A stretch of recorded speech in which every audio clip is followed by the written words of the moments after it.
ओम शांति। 2 फरवरी 1970 की अव्यक्त मुरली है। हेडिंग है आत्मिक पावर की परख। आत्मिक पावर की परख। आज बाप दादा हरेक का प्रोजेक्ट शो देख रहे हैं। आप लोग भी प्रोजेक्ट रखते हो। प्रोजेक्ट कौन सा है जिस द्वारा चित्र देखते हो? हरेक के नयन प्रोजेक्टर हैं। इस प्रोजेक्टर द्वारा कौन सा चित्र दुनिया को दिखला सकते हो? वह है साइंस की शक्ति का प्रोजेक्टर और यह है ईश्वरीय शक्ति का प्रोजेक्टर। जितना जितना प्रोजेक्टर पावरफुल होता है उतना ही दृश्य क्लियर देखने में आता है।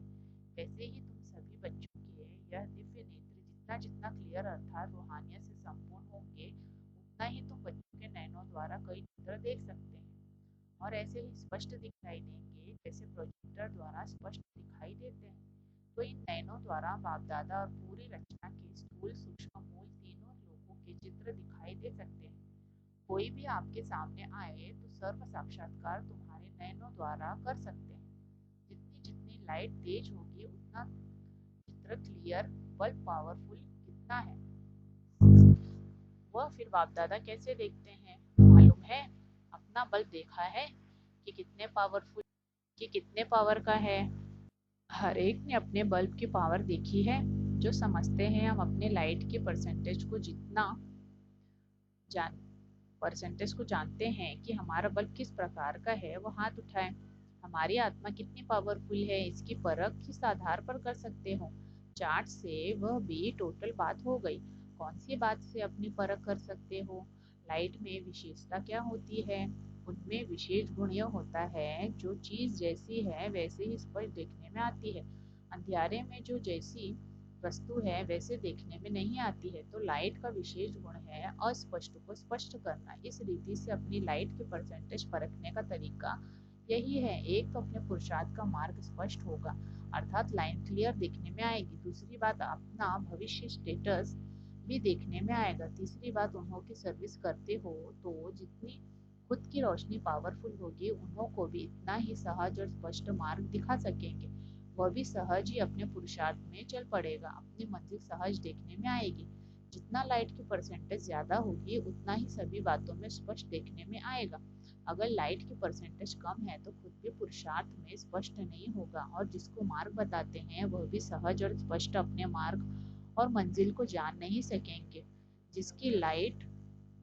जितना लाइट की परसेंटेज ज़्यादा होगी उतना ही सभी बातों में स्पष्ट देखने में आएगा। अगर लाइट की परसेंटेज कम है तो खुद भी पुरुषार्थ में स्पष्ट नहीं होगा और जिसको मार्ग बताते हैं वह भी सहज और स्पष्ट अपने मार्ग और मंजिल को जान नहीं सकेंगे। जिसकी लाइट पावरफुल होगी वह न खुद उलझते न दूसरों को उलझाते हैं। तो अपने पुरुषार्थ अपनी सर्विस से देख सकते हो कि जिन्हों की सर्विस करते हो उन्हों का मार्ग स्पष्ट होता है।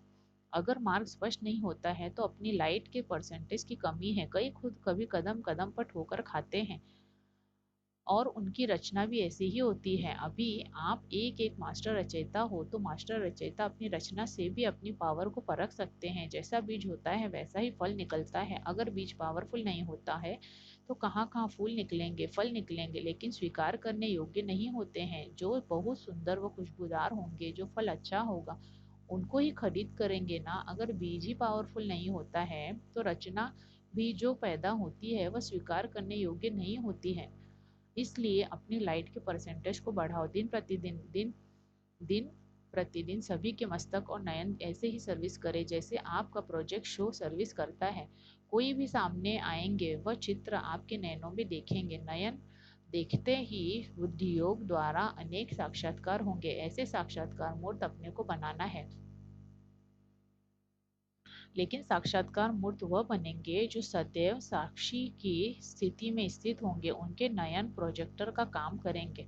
उनका मस्तक सदैव चमकता हुआ दिखाई पड़ेगा। होली के बाद सॉन्ग बनाते हैं ना देवताओं को सजाकर होली के बाद सॉन्ग बनाते हैं ना देवताओं को सजाकर मस्तक में बल्ब जलाते हैं। यह सॉन्ग सॉन्ग क्यों बनाते हैं? यह किस समय का प्रोजेक्ट है प्रैक्टिकल रूप है इस समय का जो फिर आपकी यादगार बनाते आते हैं। तो एक एक के मस्तक में लाइट देखने में आए।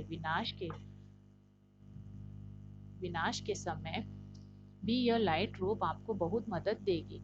कोई किस भी वृत्ति वाला आपके सामने आए, वह इस देह को न देख आपके चमकते हुए इस बल्ब को देखेंगे जो बहुत तेज लाइट होती है, और उसको जब देखने आते लगते हैं तो दूसरी सारी चीज छिप जाती है। वैसे ही जितनी जितनी आप सभी की लाइट तेज होगी, उतना ही उनको आपकी देह देखते हुए भी नहीं देखने आएगी। जब देह को देखेंगे ही नहीं तो तमोगुणी दृष्टि और वृत्ति स्वतः ही खत्म हो जाएगी। यह परीक्षाएं आनी है, सभी प्रकार की परिस्थितियां पास करनी है। यह जो ग्रुप है, इन्हों का हंसी में एक नाम रखा है। आज वतन में चिट चैट चल रही थी इस बात पर। कोई ने हंसी में कहा था, बड़ी बहनें हमारी हेड्स हैंड्स है तो फिर हम लोग टांगे हैं। तो बाप दादा ने फिर नाम रखा है इन्होंने के बड़े तो है हैंड्स, लेकिन यह हैंडल है। मोटर में हैंडल बिगर काम चल न सके, हैंडल द्वारा ही मोटर्स को मोड़ सकते हैं।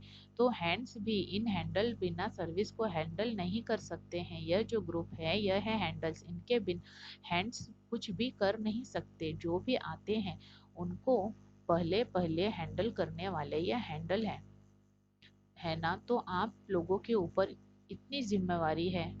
अगर आप हैंडल ठीक नहीं तो सर्विस की हैंडलिंग भी ठीक नहीं होगी। लेकिन यह सिर्फ देखना, हैंडल तो है लेकिन हैंड्स को कभी हैंडल नहीं करना। हैंड हेड को हैंड बंद कर रहना। बाप दादा के भी राइट हैंड है ना, लेफ्ट हैंड भी है। राइट हैंड को फुल पावर होती है लेकिन होता हैंड है, हेड नहीं होता। हैंडल तो है ना, लेकिन कैसे हैंडल करना है और कैसे बाप दादा के राइट हैंड बने, इसके लिए यहाँ आए हो। यह ग्रुप ऐसा है जो एक एक कमाल कर सकते हैं, सर्विस को सफलता के रूप में ला सकते हैं। सर्विस में सफलता लाने के लिए दो बातें ध्यान में रखनी है। सर्व बातों में सहयोगी तो हो, लेकिन सर्विस में सफलता लाने के निमित्त विशेष ये ग्रुप है। इसके लिए दो बातें विशेष ध्यान में रखना है। एक है निराशा पूरा और दूसरा नशा, सॉरी, एक है निशाना पूरा और दूसरा नशा भी पूरा होना। नशा और निशाना, यह दो बातें इस ग्रुप में विशेष आनी चाहिए। जब निशाना ठीक होता है तो एक धक से किसको मर्जीवा बना सकते हो। जो निशानेबाज होते हैं वह एक ही गोली से ठीक निशाना करते हैं। जिनको निशाना नहीं आता उनको तीन चार बारी गोली चलानी पड़ती है। अगर अपनी स्थिति का भी निशाना और दूसरे की सर्विस का करने का भी निशाना ठीक होगा और साथ साथ नशा भी सदैव एकरस रहता होगा तो सर्विस में सफलता ज़्यादा पा सकते हो। कभी नशा उतर जाता, कभी निशाना छूट जाता। ये दोनों बातें ठीक नहीं चाहिए, ठीक होनी चाहिए। जिसमें जितना खुद नशा होगा उतना ही निशाना ठीक कर सकेंगे। सर्विसेबल तो हो, लेकिन सर्विस में अब क्या विशेषता लानी है। सर्विसेबल उनको कहा जाता है जिनका एक सेकंड और एक संकल्प भी बिना सर्विस के ना जाए। हर सेकंड सर्विस के प्रति हो, चाहे अपनी सर्विस चाहे दूसरों की सर्विस। लेकिन जब हो ही सर्विसेबल तो समय और संकल्प सर्विस के बिगड़ नहीं जाना चाहिए। फरमान बरदार का अर्थ ही है फरमान पर चलना। मुख्य फरमान है निरंतर याद में रहो। अगर इस फरमान पर नहीं चलते तो क्या कहेंगे। जितना जितना इस फरमान को प्रैक्टिकल में लाएंगे उतना ही प्रत्यक्ष फल मिलेगा। पुरुषार्थ में चलते हुए कौन सा विघ्न देखने में आता है जो संपूर्ण होने में रुकावट डालता है। विशेष विघ्न व्यर्थ संकल्पों के रूप में देखा गया है। तो इससे बचने के लिए क्या करना है। एक तो कभी अंदर की व बाहर की रेस्ट न लो।